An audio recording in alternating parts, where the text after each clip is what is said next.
According to mainstream scholars, the first humans in the Americas came on foot from Siberia across the Bering Land Bridge, which existed between Alaska and Eurasia from the end of the last ice age until about 10,000 years ago.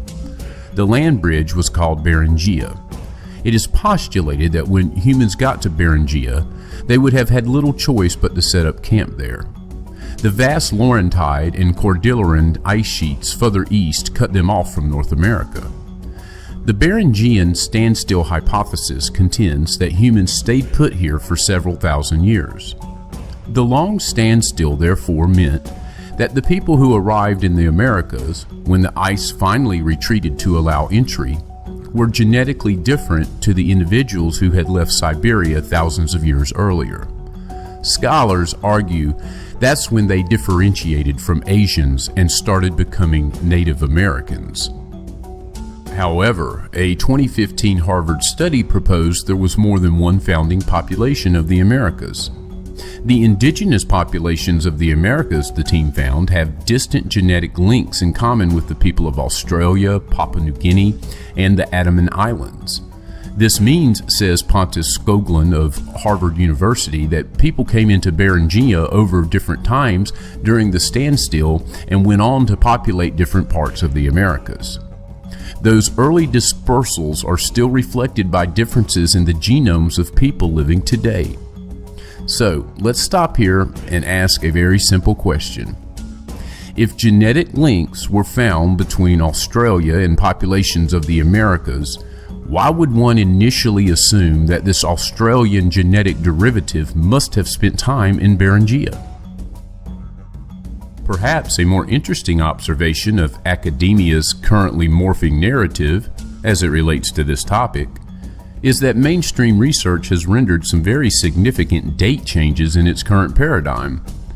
Archaeological evidence has been found of people living in a cave system in the northern Yukon Territory of Western Canada called the Bluefish Caves that dates to as early as 24,000 years ago. It was previously believed that people had only arrived in this area 10,000 years later. And then there is a site called Monteverde in southern Chile where evidence of human occupation dates between 14,500 and 18,500 years ago. The conundrum facing the mainstream view is reinforced by more of its own theories. Ice sheets still covered North America 18,500 years ago, making journeying south difficult. How did people arrive in southern Chile so early?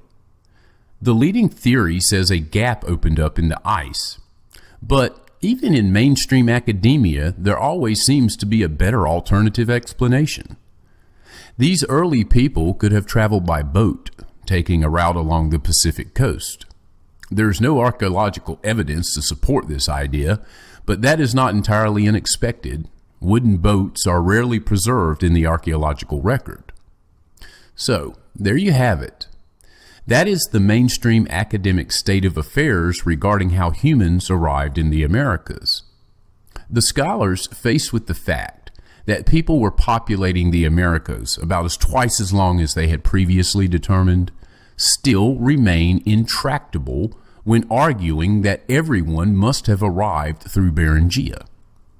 There's a very simple explanation for this apparent narrow-mindedness. The primary reason academia cannot get to the probable truth quicker on most topics is that it's easier to slowly update editions of the current academic text than to rewrite them entirely. It is simpler to work toward tenure instead of truth. And it's simpler to get an A by regurgitating from a textbook rather than challenging its accuracy and relevance. We started with the academic paradigm about the original migration of humans to the Americas because it illustrates the restrictions of said paradigm and thus explains why much of ancient Mesoamerican history has not been evaluated beyond the context of a single point of entry into the Americas. In other words, the academic's ability to ascertain the real history of this region is extremely limited. Let's see if we can fill in some of these gaps.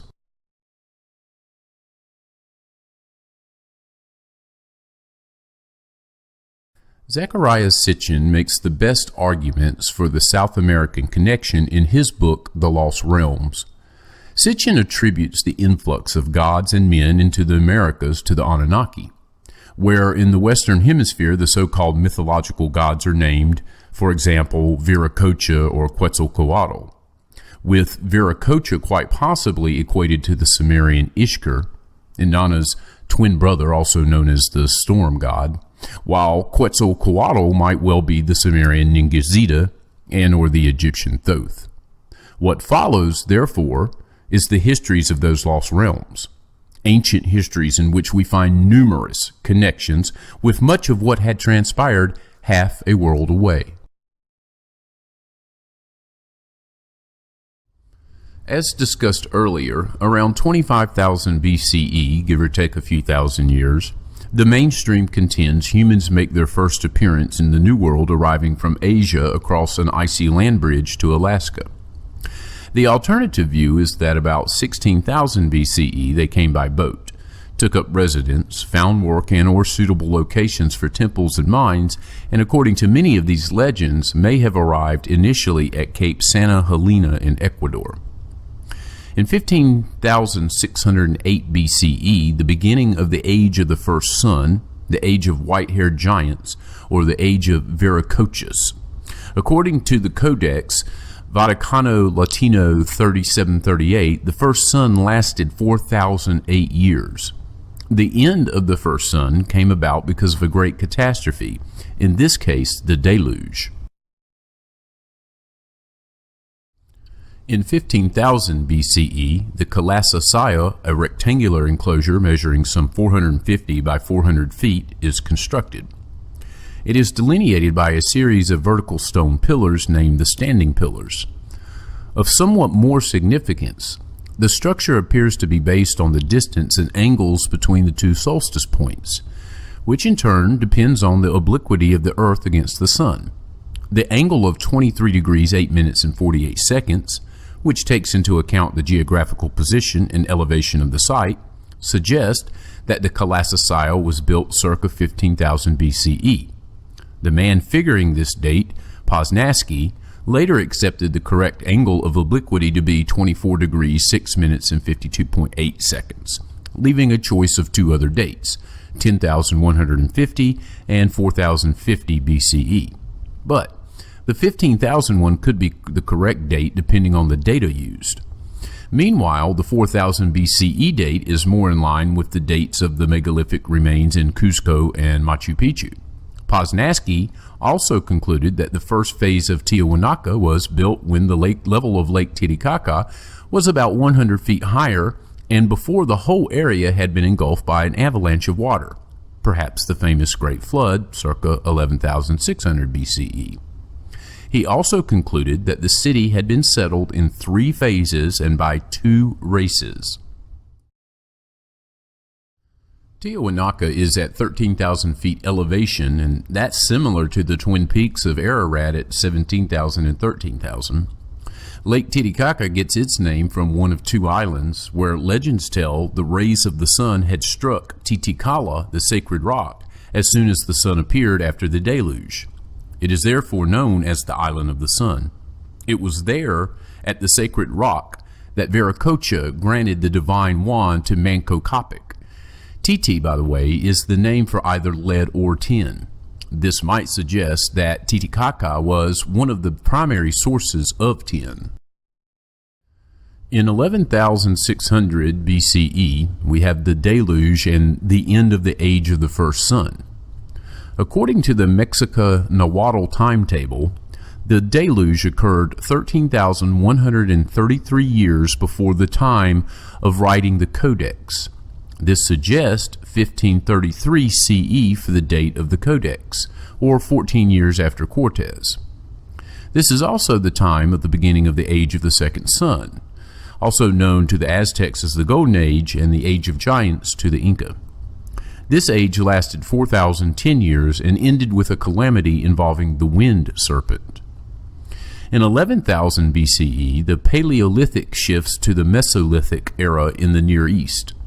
The ages of man, according to Greek and biblical sources, were the stone, clay, gold, silver, bronze, and iron. In 7590 BCE, we have the beginning of the age of the third sun, the age of the red-haired people, the first to arrive in America according to the Aztecs and presided over by the fire serpent, or the age of primitive man according to the Inca.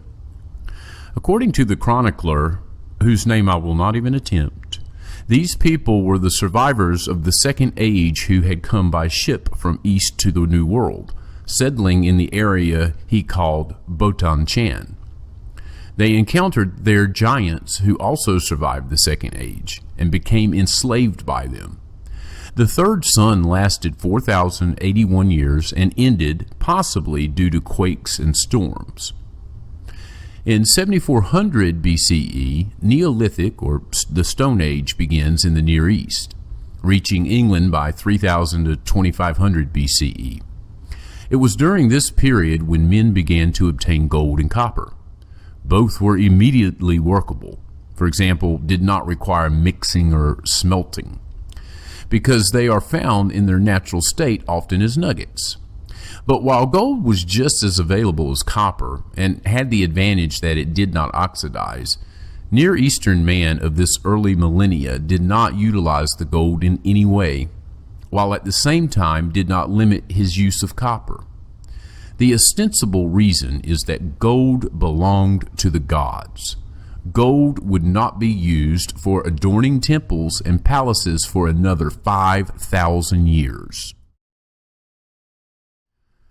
The orientation of the megalithic walls in Cusco and Sacsayhuaman suggests that they are positioned for the era of 4000 BCE to 2000 BCE.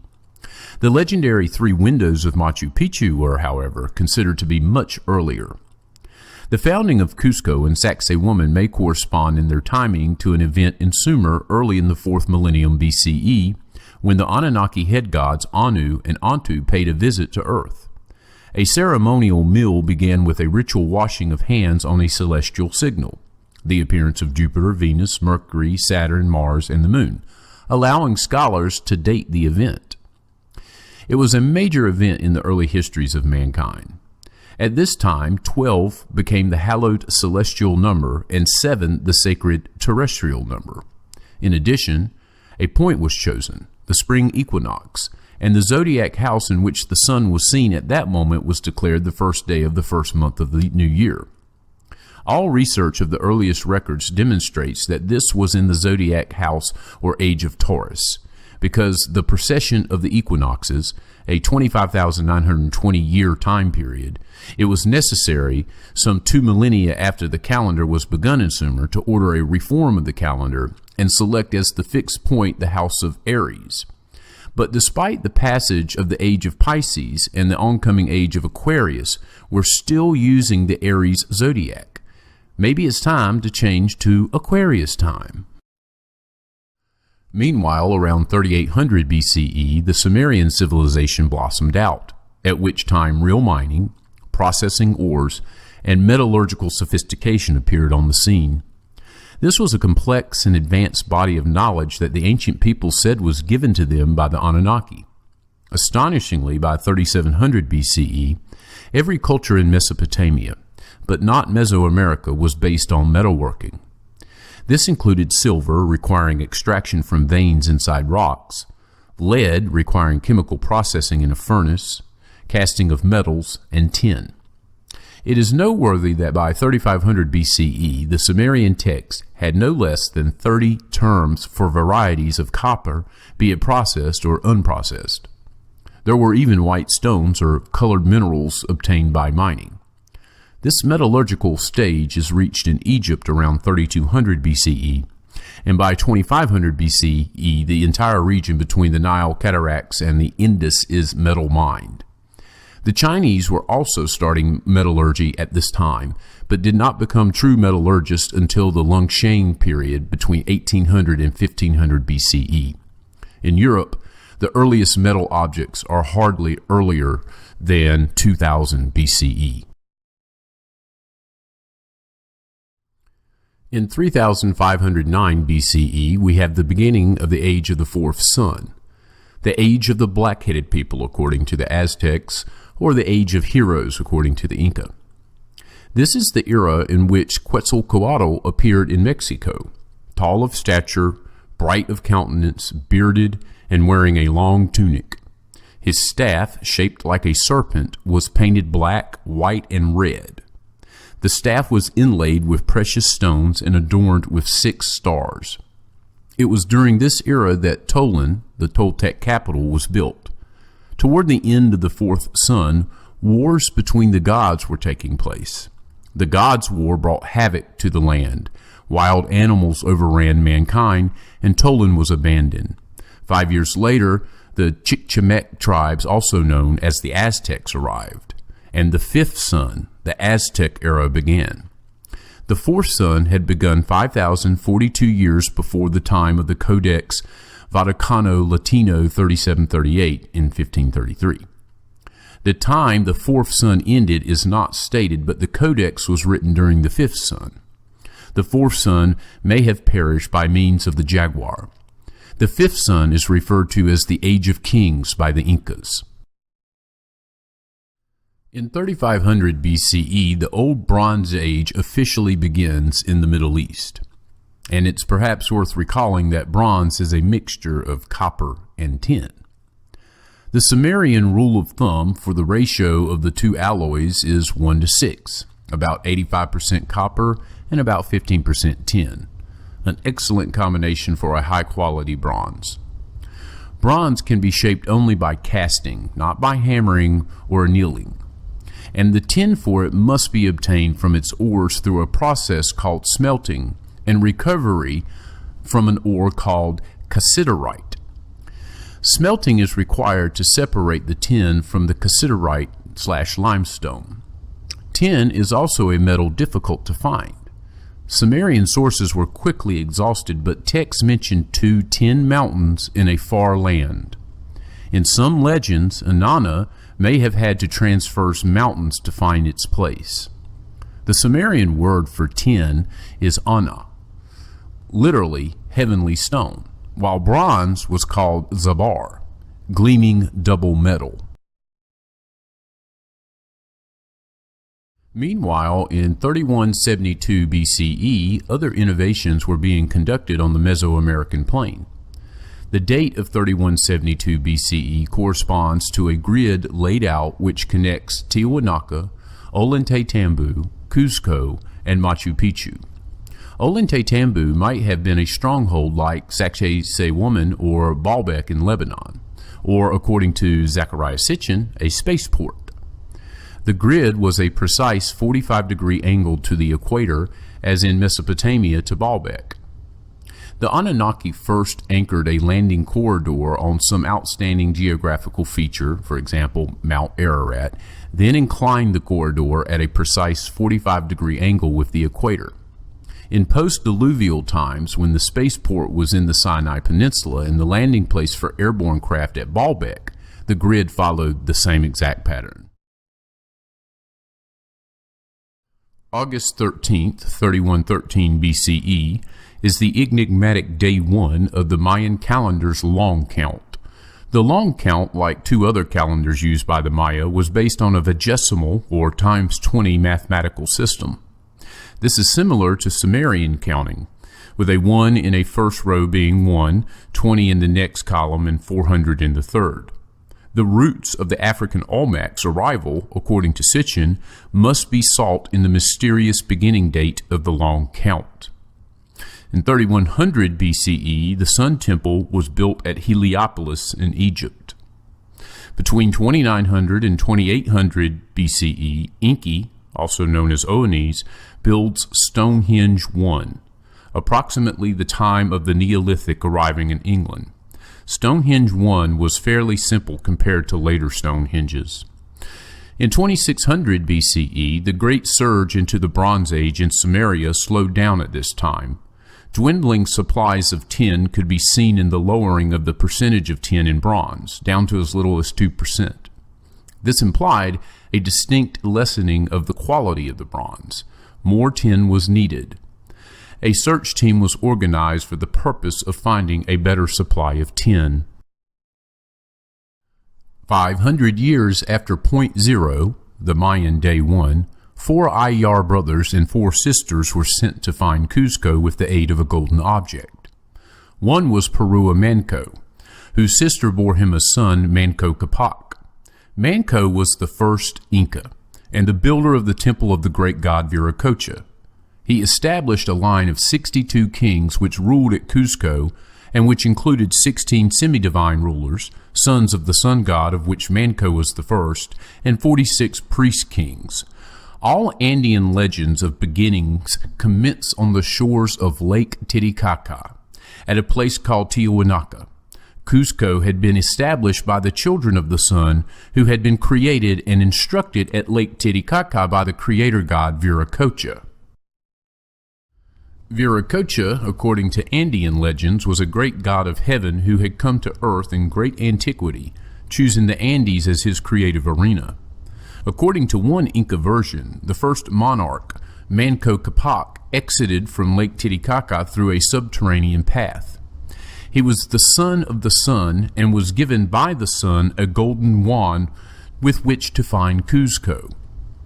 When his mother went into labor, the world was in darkness. When he was born, there were lights and sounding trumpets, and the god Pakhakamak declared that the beautiful day of Manco Capac had dawned.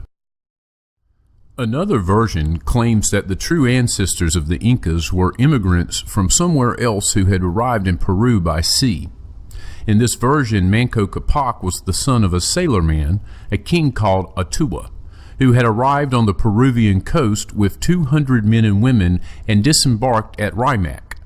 From there they went to Ica and thence to Lake Titicaca, the place from which the sons of the sun had governed the earth. Manco Capac sent his followers in 2 directions to find those legendary sons of the sun. He himself wandered many days until he came to a place that had a sacred cave. The cave was artificially hewed out and was adorned with gold and silver. Manco Capac left the sacred cave and went to a window called Capac Toko, meaning royal window. As he came out, he was dressed in golden garments he had obtained in the cave, and by putting on those garments, he was invested with the kingship of Peru. It is noteworthy that the different versions involve the arrival from a distant shore by way of the sea, a trek with proper tools to find the critical resources, and then a reward for one having hewed out the cave or mine. Plus, it was all about the gold and a sacred cave.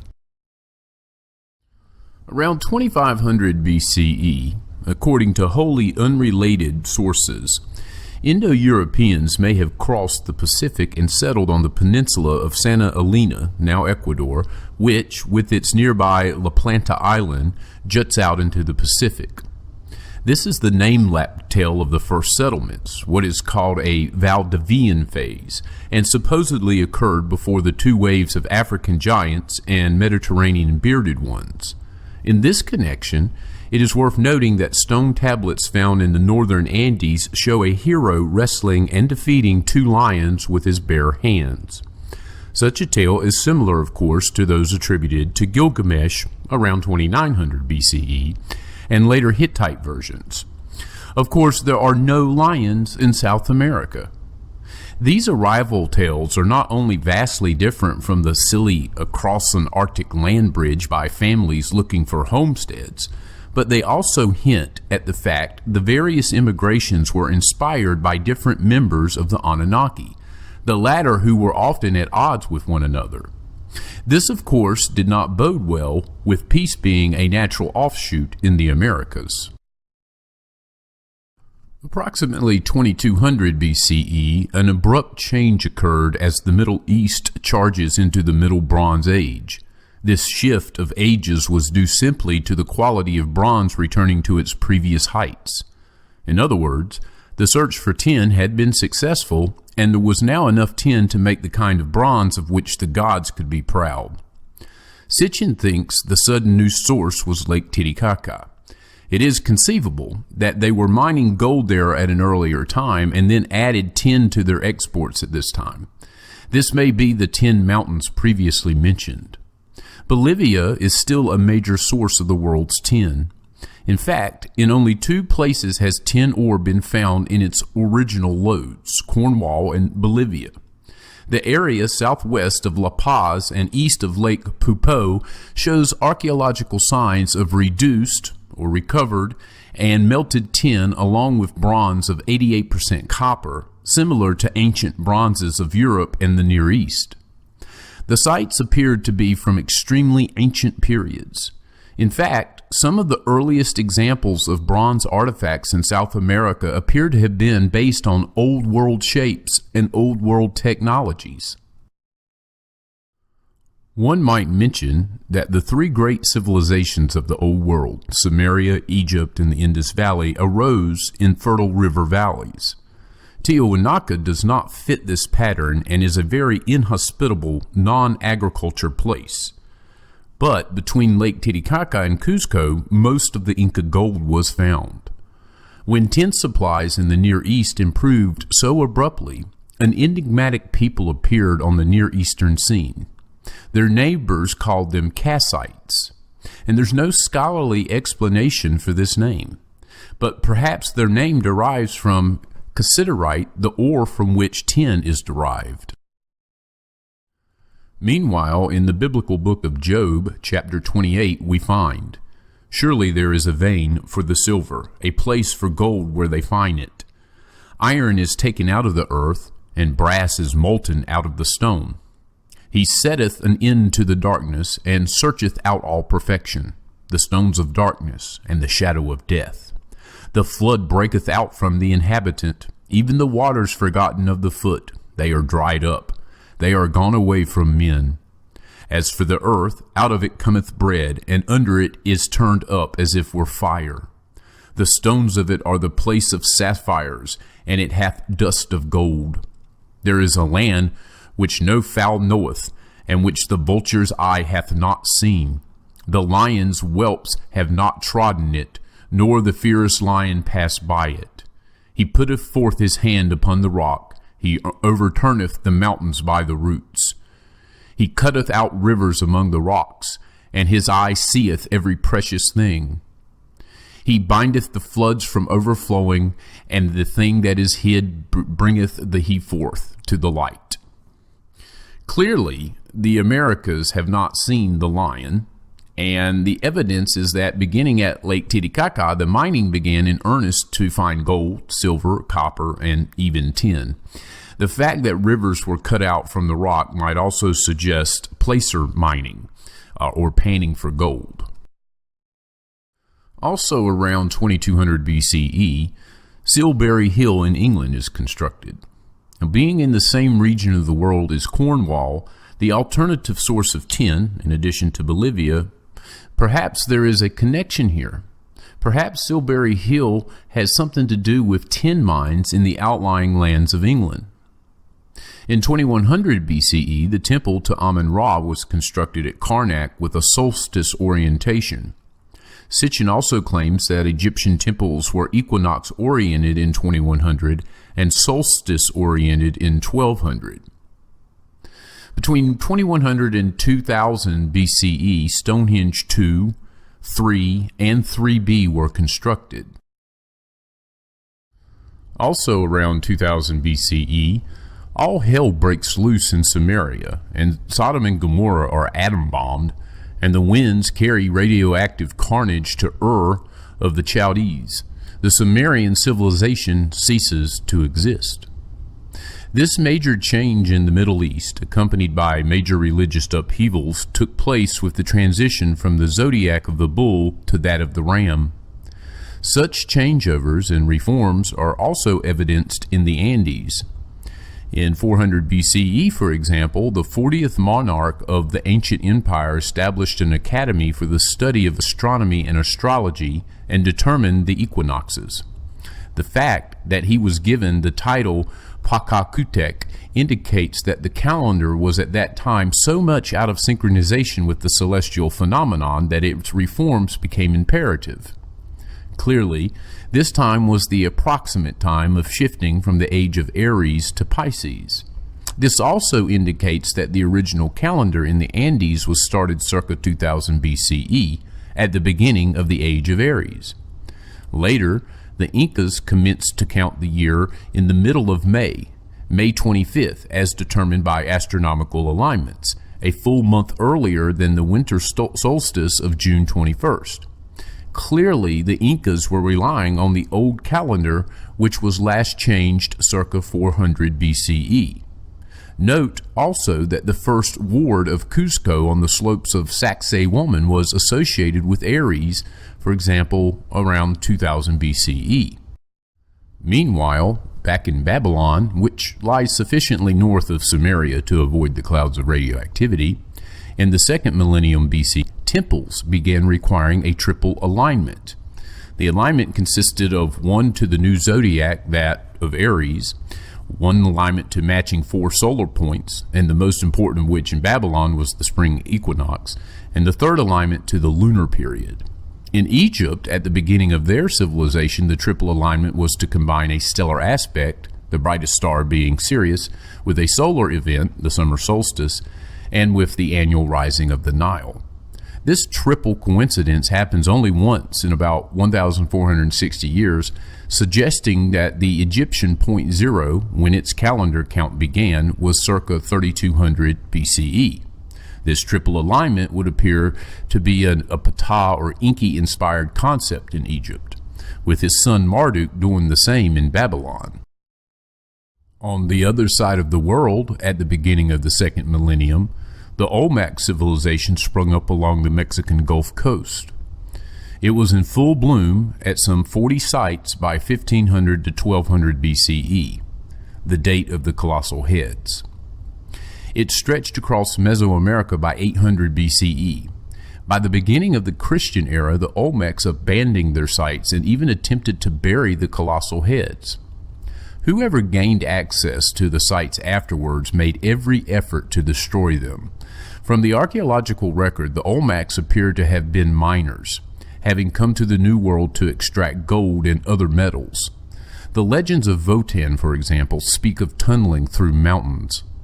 Votan, whose emblem was the serpent, a descendant of the Guardians, of the race of Can, came from a land called Chivam. He was the first man whom God had sent to this region, to people and parcel out the land that is now called America. Approximately 1900 BCE, during the reign of the 5th Capac, the time frame of 1,000 years was introduced as a great period, with centuries and periods being 50 years each, similar to the biblical Jubilee year of 50 years.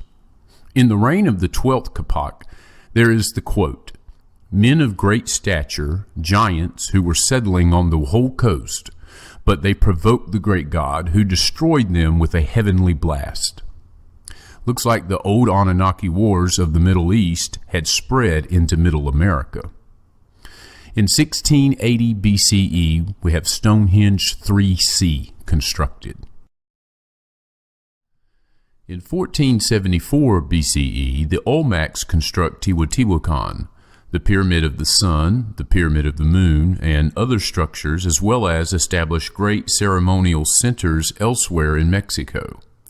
This date is based on radiocarbon dating. The site may have been a place of the gods as early as 4000 BCE, for example, within the 4th Sun period. The peaks of the pyramids of the Sun and the Moon are at the same elevation, even though the Pyramid of the Moon is built on ground some 30 feet higher than that of the Sun's pyramid, the difference giving their peaks equal height above sea level. This arrangement is also seen in the case of the Second Pyramid and the Great Pyramid of Giza. Finally, the Pyramid of the Sun, with a base of 745 feet, fits neatly within the Great Pyramid's base of 754 feet, but has a lower angle of 43.5 degrees.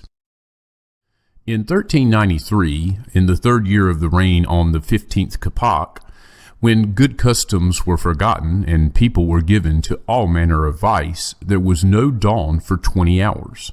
That's to say, sunrise was delayed for 20 hours. This was known also as the Day of Darkness and may have been the motivation for the Great Pyramids of Teotihuacan being raised to their monumental sizes. This, of course, tallies with the day the sun stood still for the Jewish people in the aftermath of the Exodus. You can find that in Joshua 10:13. Moving to 600 BCE, we see that the Phoenicians circumnavigated Africa in search of gold for the Egyptian king Necho, thus emulating a feat performed for King Solomon 4 centuries earlier. It was also between 600 BCE and 400 BCE that we see the 2,500 years from the Mayan point zero and 2,000 years since kingship had begun at Cuzco. The 40th Capac, in the 5th year of his reign, introduced the leap year and leap century, about 2,000 years before the brain trusts at the Vatican included it in their Gregorian calendar. In 400 BCE, the Olmecs and the bearded ones pushed southward into Central America and the northern lands of South America. They probably progressed by boat, possibly commemorating the Andean legends of their arrival by sea of their own ancestors, as well as 2 separate versions by giants.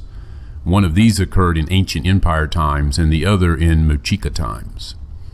At this point in history, the Olmecs and their bearded Near Eastern companions may have been fleeing the uprisings in Mesoamerica during the same time period. The legends point out that the invaders despoiled the land and raped the women, but the invasion does not appear to have gone beyond Chavam de Huantar. Tiwanaku on Lake Titicaca, for example, was spared at this time.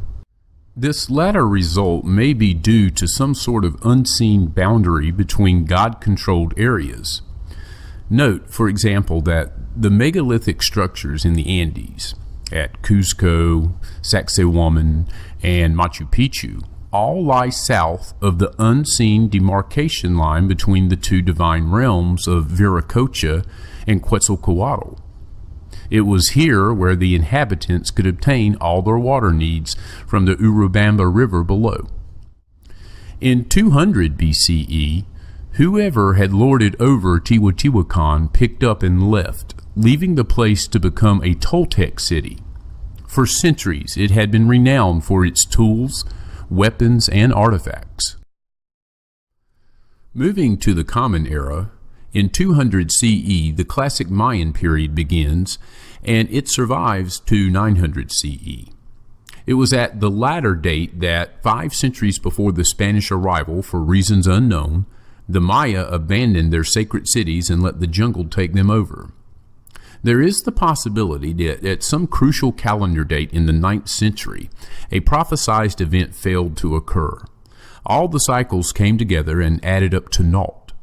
And so the ceremonial centers and the cities dedicated to the gods were abandoned, and the jungle cast its green mantle over the domain of the serpent gods.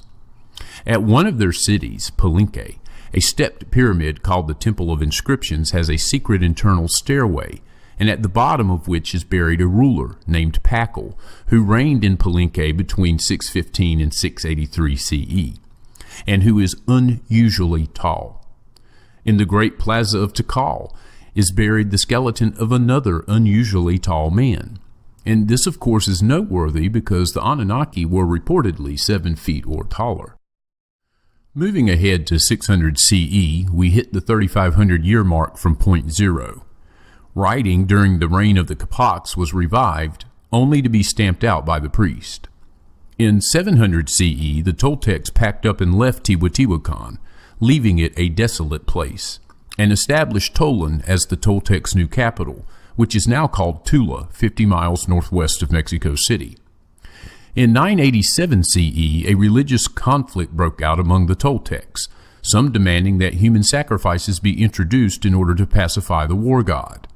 The Toltec leader left Tolan with his followers and migrated eastward, emulating the earlier legendary departure of the divine Quetzalcoatl.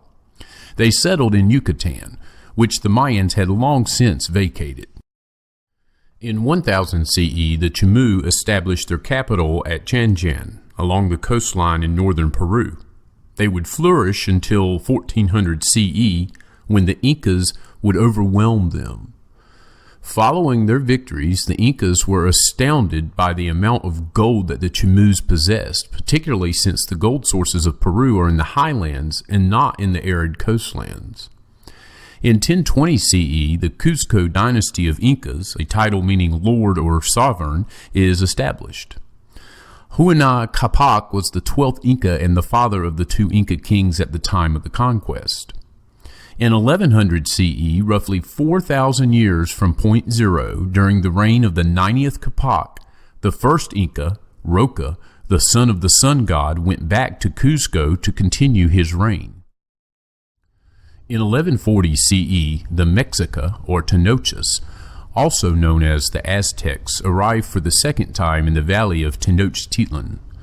The ancestral home of the Aztecs was called Aztlan, or White Place, and the Aztecs believed themselves descended from the first patriarchal couple, Itzcatl, meaning white cloud serpent, and his spouse Elancu, meaning old woman. The Toltecs were also descended from Itzcatl, but their mother was another woman. In 1168 CE, the Toltecs are brought to their knees by natural catastrophes and onslaughts by other tribesmen. Seen as signs of divine wrath, Tolan was abandoned and left to decay. In 1325 CE, the Aztecs established Tenochtitlan as their capital. The name means City of Tenoch, which may be a derivative of City of Enoch, where Enoch means foundation, as in the biblical reference to the son of Cain. The Aztecs considered themselves the descendants of Tenoch, a legendary paternal figure from way, way back. The Aztecs appear to have been a nomadic, uncouth immigrant tribe that forced its way into a valley peopled by tribes with a more advanced culture. After hiring on as mercenaries, they appear to have managed to overpower their neighbors and borrow not only their culture but also their artisans. One strange aspect is that their cotton was spun on clay spindles similar to those found in the ruins of Troy. That's 2nd millennium BCE. And sites in Palestine, which were 3rd millennium BCE. In their tools and weapons, the Aztecs were in a Stone Age, possessing no metal tools or weapons. Even copper metallurgy had not been developed. For cutting and weapons, they used obsidian chips, and yet they possessed the craft of goldsmiths. Their picture writing in 1500 CE is similar to the earliest Egyptian writing, for example, the time of King Narmer, considered to be the first dynastic king in Egypt. In 1486 CE, the Aztec leader preceding the famed Montezuma on the throne introduced the practice of cutting out the hearts of prisoners and offering the pulsating hearts in sacrifice. It was as if the Aztec civilization had had its progress arrested in its course, or they had imported a higher culture which covered, as a thin veneer, a coarser understructure. In 1519 CE, Cortez landed on the east coast of Mexico at Veracruz and is mistaken by Montezuma, the ruler of the Aztecs, for the great god Quetzalcoatl. In 1530 CE, Pizarro sails from Panama to Peru and began the conquest of the Incan Empire. By 1533 CE, the first Spaniards from Pizarro's party entered Cuzco, the Inca capital. Atahualpa, one of the 2 brothers vying for the Inca throne, was being held prisoner at Cajamarca. Meanwhile, his half-brother Huáscar had removed the oval in the Holy City of Holies at Cuzco and replaced it with a round plate. This oval may have represented the orbit of Nibiru and suggests a similarity between the cult of Viracocha, Brahma with the 7 eyes, and the Israelite Yahweh. There was also a connection with the zodiacal sign Leo, despite the lack of lions in South America, which in turn may connect with the fact that the calendar was begun in Sumer in the 4th millennium BCE, when the summer solstice occurred when the sun was seen in Leo, also known as Gula in Samarian. It is extremely noteworthy that Pizarro ransomed the Inca king Atahualpa for 200,000 ounces of gold. The Inca king was of course killed anyway, but what is astounding is what Pizarro and the other Spaniards found at Cuzco, the Incan capital. Upon their arrival, the conquerors discovered gold everywhere, including a hoard of 500,000 pounds. That's 8 million ounces of gold. One golden throne weighed 4,000 ounces alone. One garden had a field of maize where every stalk was made of silver and the ears were made of gold. For a period of 15 to 20 years, the Spaniards extracted from Peru the equivalent of over 6 million ounces of gold and over 20 million ounces of silver annually, for well over a cumulative total of 100 million ounces of gold and over 300 million ounces of silver. Astoundingly, still to this day, gold seekers are looking for El Dorado. This is because the priest of the temple of Pacacamac between Lima and Loren allegedly hid their gold from Pizarro.